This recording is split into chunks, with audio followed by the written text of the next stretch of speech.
I find it very interesting how, from the ages of birth until 6 years old, that most of the nervous system dysregulation and the false beliefs are formed in that age. I also find it very interesting how most parents choose to wait 2, 3, 4 years apart in spacing their kids' births. And the reasoning is very interesting. It's often like, oh, they are afraid that their kids won't have anyone to play with. They want the kids close enough in age to still bond and have similar interests, but not 1, 2, or 3 years apart where there's too much competition and fighting for attention. It's just strange because I was 4 years apart, but my parents were doing it with good intention, and I think that's the sweet spot. But they were really doing it from a place of fear. Like, okay, my son won't have anyone to play with. Well, therefore, that's their own fear of abandonment or fear of being alone, fear of not having friends, right? And realistically, if they both knew they had to work, it's not wise to have a child be going through his healthy narcissistic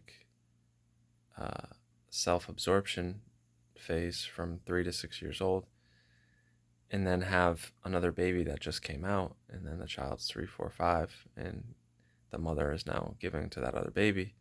And if the father, the other parent, therefore doesn't know how to regulate his own emotions, he's absent avoidant, then that child is going to experience a narcissistic injury or some type of narcissistic disturbance where the dad or other parent, could be another caretaker, is infatuated with themselves and focused on themselves, and they're using, rather than regulating their own emotions, they're looking at the child's face and they're basing how they feel off the child. So the child gets angry. They're like, no, I gotta fix this, I gotta change this, rather than being like, I'm worried, I'm scared, I don't have control, let me process this and feel this and communicate to an adult what I'm experiencing.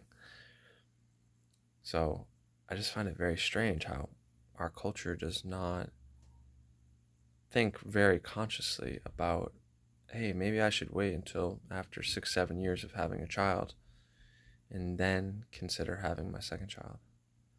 Or, hey, maybe I should start, a side business or a second stream of income so that if need be, we always have one parent that's there for the first, 6 months to a year when that child is nursing and has the mother, preferably. And then eventually, if the father needs a break, the mother can return to some type of work, or preferably not work at all, but then the father can have a second stream of income where he's not in constantly a scarcity mindset and a fear-based mindset where he knows there's money coming in overnight, or there's residual and passive income where he has an outlet of team members. And it's strange how that happened with me. It was very, father focused, very much so on sports, externally focused, very loud, coming in after a long day of sales with a lot of baggage and pain, and then rather than processing it or doing whatever, communicating with his wife or friends, he just turned into, oh, now I have this wonderful ball of joy I'm gonna go take and seem like I'm giving. It's a very strange dynamic. And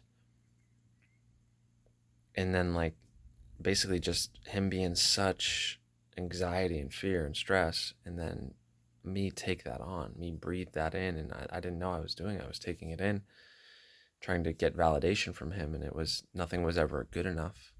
But that's because in his own mind, things weren't good enough. He always had to be focused on the next opportunity, the next sale, the next success, the next gaining social credits or social points. And then my mother constantly complaining about still having fears with her dad being abusive. and my dad being absent, coming and going, her saying, this is okay, this is the way it's supposed to be, then eventually building up resentment and not processing it. And then my mother turning to me as like, yes, she's going to give me so much, but I thought that that was love when it was very empty. It was very, I love you because I need to hold on to something and I need to see joy and I need to regulate in through you. And it just shows that like when we try to do everything for everyone else, we try to please everyone else, we try to make sure the external is all good. If we're not self-sourcing and returning to our own love and respect, and we're not okay with saying no to all else, all distractions, then eventually it's going to come back around and it's going to build up like a emotional debt. And we can't be a victim and blame other people, or blame the fact that we chose to have sex with someone, or blame the fact that we didn't know our partner was abusive, or they didn't have a lot of dating experience before, or they're not really educated on emotional literacy and how to own their own emotions and be self-responsible for their own emotions. Like, we can't blame people for not knowing how to apologize and make adaptive behavior changes that show they actually do mean their apology. So I just thought I'd share this as I'm understanding my own addiction. It's an emotional addiction to the fear of everything's going to collapse and there's going to be fighting in my house, disagreement. I have to save my mother, and I have to put out the fire that is my dad. And now I'm addicted to chaos. It's the default. And when that doesn't work anymore, I'm going to have my consciousness and my presence leave my body, and I'm going to go daydream, think about other worlds, think about other creative toys, magnets, and then I'm going to try to build something, make something, or prove a performance-based skill so that I can come back in the room and take my parents away from that pain, take them away from that judgment. And then at that point, then everything will be okay. I'm the facilitator. I'm the therapist. I am the remedy for dysfunction, which to me at the time was not dysfunction. This is normal. This is quote unquote, this is my role. This is my role as the son, which is like parenting two children fighting, that they're both having emotional flashbacks into their ages. Likely my dad, 1, 2, 3, 4, 5, where his mom was mentally ill and not really around, like present. And then my mom flashbacking to times where, yes, she was raped and abused. Yes, my grandfather was coming and going, and my grandmother was very anxious. So now these two babies are fighting, and I'm a child like, what about me? Why are y'all both trying to outsmart each other and outtalk each other, and yet I don't have the microphone to speak? And in saying all this, I'm doing an audit on my childhood. My parents, in my opinion, I still got blessed with at least the top 50% of parents. And then as far as time, and as far as effort, definitely top 10%. My parents were very present and very much so investing in sports and activities and reading to me and education, getting outside and all that. Great. And I just wonder, for today's children, how is this going to end up where the majority of kids have one parent now? Or if they have two parents,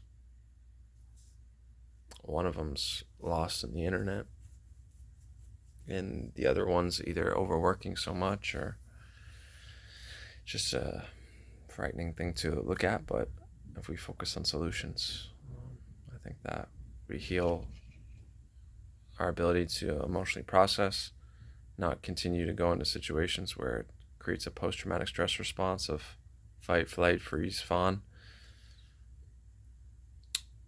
with most people then turning to fornicate or some type of sexual escape. And then from there, once people are able to regulate emotions, see where they're addicted to either their false sense of safety in their thinking, or addicted to the chaos, confusion, and believing that love is um, something foreign. Love is a feeling, or love is, making your parent feel good, and them confirming how cute you are or how vain you are.